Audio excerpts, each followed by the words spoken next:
Hi ಮಾಮಾ. Hi darling. ಅರೆ ಏನು ಮದ್ವೆಗೆ ರೆಡಿಯಾಗಿ ಬಂದಿದ್ಯಾ? ಮದ್ವೆಗೆ ರೆಡಿಯಾಗಿ ಬಂದಿಲ್ಲ ಮಾಮ, ಮದ್ವೆ ಮಾಡ್ಕೊಂಡೆ ಬಂದಿದ್ದೀನಿ. ನೋಡಿಲಿ ತಾಳಿ. ನಾ ಕಟ್ಬೇಕಾಗಿರೋ ತಾಳಿನ ನೀನೇ ಕಟ್ಕೊಂಡ್ ಬಂದ್ಬಿಟ್ಟಿದ್ಯಾ? ಇಷ್ಟೊಂದು ಅರ್ಜೆಂಟಾ? ನಾನೇನು ಕಟ್ಕೊಂಡಿಲ್ಲ, ಕಟ್ಟದವ್ರು ಅಲ್ಲಿದ್ದಾರೆ ನೋಡಿ. ಯಾರು? ಯಾವನ ರೋಡಲ್ಲಿ ಹೋಗೋನ್ನ ಕರ್ಕೊಂಡ್ ಬಂದ್ಬಿಟ್ಟು ಇದೇನು ಹೊಸ ನಾಟಕನ? ಇಲ್ಲ ಮಾಮ, ಇವ್ರು ನಂಗೆ ತಾಳಿ ಕಟ್ಟಿರೋ ಗಂಡ. ನಿಜವಾಗ್ಲೂ ಹೇಳ್ತಾ ಇದ್ಯಾ? My sweetheart, I love you, I kiss you ಅಂತ ಹೇಳಿದೆ. ಬೇಕಾದ ಸಾಮಾನುಗಳನ್ನೆಲ್ಲ ಪ್ಯಾಕ್ ಮಾಡ್ಕೊಂಡೋದೆ. ನನ್ನ ಜೋಬಲ್ಲಿರೋ ದುಡ್ಡನ್ನೆಲ್ಲ ಖಾಲಿ ಮಾಡಿದೆ. ಇನ್ನ ಈಗ ತಾನೇ ಮದ್ವೆ ಚೌಟ್ರಿ ಬುಕ್ ಮಾಡಕ್ ಕಳ್ಸಿದೀನಿ. ಗಣೇಶ್ ಹಾಕಿರೋ ಡ್ರೆಸ್ಸೇ ಬೇಕು ಅಂತ ಹೇಳಿ ತರ್ಸಕ್ ಕಳ್ಸಿದೀನಿ. ಏನ್ ಮಾಡ್ತಾ ಇರೋ ಕೆಲ್ಸ ನೀನಿದು? ಏನ್ ಮಾಮ ಹಿಂಗೆಲ್ಲ ಮಾತಾಡ್ತಿದ್ಯಾ? ನಂಗ ಆಶೀರ್ವಾದ ಮಾಡು. ಆಶೀರ್ವಾದನ? ಇದು ಒಂದ್ ನಿಮಿಷ ಇಲ್ಲೇ ನಿಂತಿದ್ರೆ ಜೋಡಿ ಕೊಲೆ ಆಗ್ಬಿಡುತ್ತೆ. ಬೇಡ ನಂಬ, ಬೇಡ. ಜೀವವಾದರೂ ಹೆಂಗಸರನ್ನು ಎಂದಿಗೂ ನೀನು ನಂಬ ಬೇಡ, ಬೇಡ.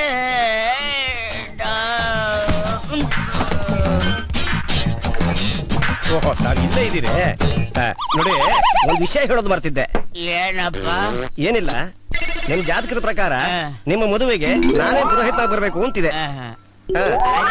ಎಲ್ಲ ಕಾರ್ಯ ಮುಗ್ದಿದೆ. 11ನೇ ದಿವಸದ ತಿಥಿ ಕಾರ್ಯ ಮಾತ್ರ ಬಾಕಿ. ಅದು ನಾವು ಮಾಡೋದಿಲ್ಲ.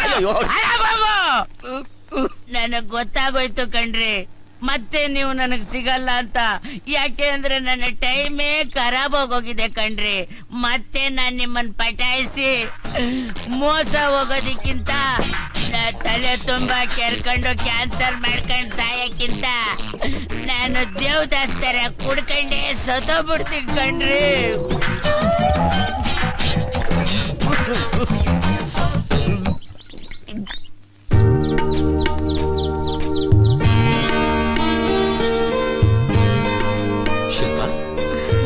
ತುಂಬಾ ಹೊತ್ತು ಕಾಯಿಸ್ಬೇಕಮ್ಮ. ಪರವಾಗಿಲ್ಲ ಅಣ್ಣಯ್ಯ. ನಿನ್ ನೋಡ್ತಾ ಇದ್ರೆ ತುಂಬಾ ಸಂತೋಷ ಆಗ್ತಿದ್ಯಮ್ಮ. ಗಂಡ ಬಿಟ್ಟು ಹೆಣ್ಣು ಅಂದ್ರೆ ನೋಡೋ ಗಂಡಸು ದೃಷ್ಟಿ ಬೇರೆ ಇರುತ್ತಮ್ಮ. ಪದೇ ಪದೇ ನಿನ್ನ ಮಿಸ್ಯೂಸ್ ಮಾಡ್ಕೊಳ್ಳೋದಕ್ ನೋಡ್ತಾರೆ.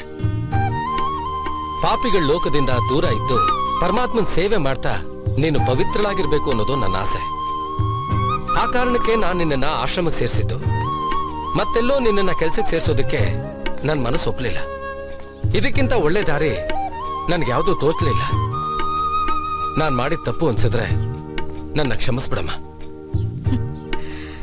ಸಾಯಕ್ ಹೊರಟಿದ್ದೋಳ್ಗೆ ಸೇವೆ ಮಾಡೋ ಭಾಗ್ಯ ತಂದ್ಕೊಟ್ರಿ, ನಿಮ್ಮನ್ ಕ್ಷಮಿಸೋದ? ಅಂತ ತಪ್ಪು ನೀವೇನು ಮಾಡಿಲ್ಲ ಅಣ್ಣಯ್ಯ. ನನಗೊಂದು ಹೊಸ ಜೀವನ ನೀವ್ ಕಲ್ಪಿಸ್ಕೊಟ್ಟಿದ್ದೀರಾ. ಒಳ್ಳೇದಾಗ್ಲಮ್ಮ. ಅಣ್ಣಯ್ಯ, ಏನ್ ಹೇಳಮ್ಮ? ನನ್ ಜೀವನದಲ್ಲಿ ಗೊತ್ತಿದ್ದೋ ಗೊತ್ತಿಲ್ದೇನೋ ತುಂಬಾ ತಪ್ಪು ಮಾಡ್ಬಿಟ್ಟಿದೀನಿ. ಅದ್ ಯಾವ್ದ್ರ ಬಗ್ಗೆನೂ ನನಗ್ ನೋವಾಗ್ತಾ ಇಲ್ಲ. ಆದ್ರೆ ನಮ್ಮಪ್ಪ ನನ್ ವಿಷಯದಲ್ಲಿ ತುಂಬಾ ಕನ್ಸುಗಳನ್ನ ಕಟ್ಕೊಂಡಿದ್ರು. ಅವ್ರ ಮನ್ಸ್ಗೆ ನಾನ್ ತುಂಬಾ ನೋವು ಮಾಡಿರೋದು ನನ್ನನ್ ಕಾಡ್ತಾ ಇದೆ. ಯಾರು ಕ್ಷಮೆ ಕೇಳಿಲ್ಲ ಅಂದ್ರೂ ಪರವಾಗಿಲ್ಲ ಅಣ್ಣಯ್ಯ. ನಮ್ಮಪ್ಪನ ಹತ್ರ ಒಂದೇ ಒಂದ್ಸಲ ಕ್ಷಮೆ ಕೇಳ್ಬೇಕು ಅಣ್ಣಯ್ಯ. ಆಯ್ತಮ್ಮ, ನಿನ್ನ ಮನಸ್ಸಿಗೆ ನೆಮ್ಮದಿ ಸಿಗತ್ತೆ ಅನ್ನೋದಾದ್ರೆ ಬಾಮ್ಮ ಹೋಗೋಣ.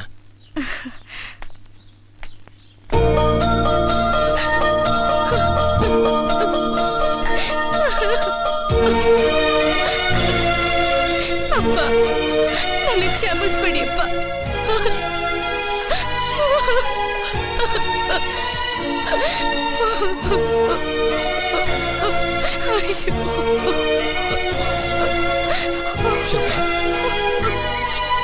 ಶಿಲ್ಪ, ಬಾಮ್ಮ ಹೋಗೋಣ.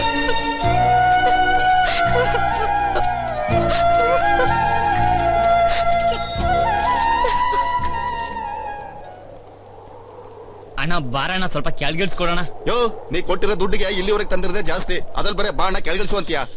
ಸರಿ ಟೈಮ್ ಆಯ್ತು, ಬೇಗ ಇಳಿಸ್ಬಾ. ಏನಣ್ಣ ನೀನು, ನಿಮ್ ಹಾಸ್ಪಿಟಲ್ ಬಂದು ಆಕ್ಸಿಡೆಂಟ್ ಮಾಡಿ ತಾನೇ ನಮ್ಮ ಯಜಮಾನ್ರು ಸತ್ತಿದ್ದು. ಅಣ್ಣ, ಈ ಬಾಡಿನ ಸ್ವಲ್ಪ ಸ್ಮಶಾನದೊಳಗೆ ಎತ್ಕೊಂಡು ಹೋಗಕ್ಕೆ ಹೆಲ್ಪ್ ಮಾಡೋಣ. ಯೋ, ಸತ್ತವನ್ ಕತೆ ಮುಗೀತು, ಎಮರ್ಜೆನ್ಸಿ ಕೇಸ್ ಇದೆ, ಬದುಕ್ಸೋಕ್ ಹೋಗ್ಬೇಕು. ಏನ್ ಮಾಡೋದು? ಇಲ್ಲಿಯವ್ರಿಗೆ ಹೇಗೋ ತನ್ನಲ್ಲಪ್ಪ. ಸರ್, ಏನಪ್ಪ? ಸರ್, ಈ ಹೆಣನ ಸ್ವಲ್ಪ ಸ್ಮಶಾನದೊಳಗೆ ಎತ್ಕೊಂಡು ಹೋಗಿ ಸಹಾಯ ಮಾಡಿ ಸರ್. ಹೇಗೋ ಹೂತಾಕ್ಬಿಡ್ತೀನಿ ಸರ್. ನೋಡಮ್ಮ, ಪಾಪ ಹೆಣ ಎತ್ತಕ್ಕೂ ಜನ ಇಲ್ಲ. ನೀನ್ ಈ ಕಡೆ ಬಾ.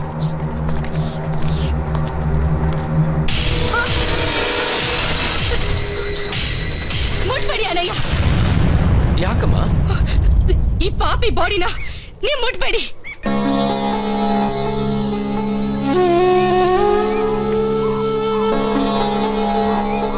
ಏನಂದೆ? ಬಾಡಿನ? ನೀನ್ ಹೇಳಿ ಸರಿನಮ್ಮ. ಇದೇ ನೋಡು, ಪ್ರಪಂಚದಲ್ಲಿ ಯಾವುದೇ ವ್ಯಕ್ತಿ ಎಷ್ಟೇ ದೊಡ್ಡವನಾಗಿರ್ಲಿ, ಅವನ ದೇಹದಲ್ಲಿ ಉಸಿರಿರೋರ್ಗ್ ಮಾತ್ರ ಅವನ ಹೆಸರಿಟ್ಟು ಕರೆಯೋದು. ಅದೇ ಉಸಿರು ಹೋದ ತಕ್ಷಣನೇ ಬಾಡಿ ಎಲ್ಲಿದೆ, ಬಾಡಿನ ಯಾವಾಗ ತೆಗಿತೀರಾ, ಬಾಡಿನ ಎಲ್ಲಿ ಹೂತಾಕ್ತೀರಾ ಅಂತ ಕೇಳ್ತಾರೆ. ಈಗ ಅವನ್ ಪಾಪಿ ಅಲ್ಲಮ್ಮ, ಬರೀ ಬಾಡಿ ಮಾತ್ರ. ಹಿಂದಿನ ಕಾಲದಲ್ಲಿ ಪಾಪ ಮಾಡಿದವ್ರಿಗೆ ನರಕದಲ್ಲಿ ಶಿಕ್ಷೆ ಆಗತ್ತೆ ಅಂತ ಹೇಳ್ತಿದ್ರು. ಆದ್ರೆ ಈ ಕಾಲದಲ್ಲಿ ಪಾಪ ಮಾಡಿದವ್ರಿಗೆ ಇಲ್ಲೇ ಶಿಕ್ಷೆ ಆಗುತ್ತೆ. ಬಾಡಿ ಎತ್ತಣ ಪಾಪ. ನನ್ನ ಕ್ಷಮಿಸ್ಬಿಡಮ್ಮ, ನಾನು ಪಾಪಿನೆಲ್ಲ ಎತ್ತಾ ಇರೋದು ಬರೀ ಬಾಡಿನ ಮಾತ್ರ.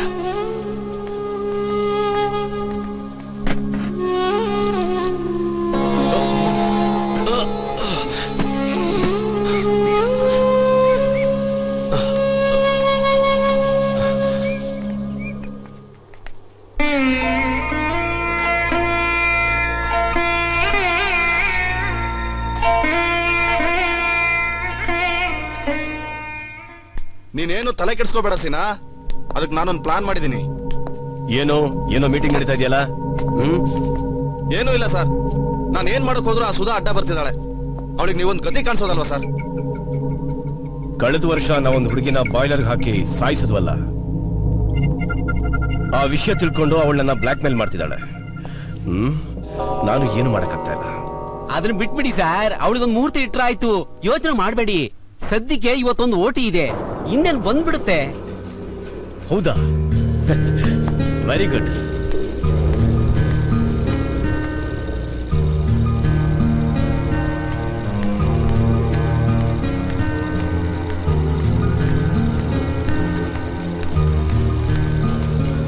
ಯಾಕಮ್ಮ ಇನ್ನೂ ಇಲ್ಲೇ ಇದೆಯಾ? ಟೈಮ್ ಆಗಿಲ್ವಾ ನಿನ್ಗೆ? ಇವತ್ತು PM ಸರ್ ಓಟಿ ಇದೆ ಅಂತ ಉಳಿಸ್ಕೊಂಡಿದಾರಕ್ಕ. ಸರಿ, ನೀನ್ ಹೋಗು, ನಾನು ನೋಡ್ಕೋತೀನಿ. ಸರಿ ಅಕ್ಕ.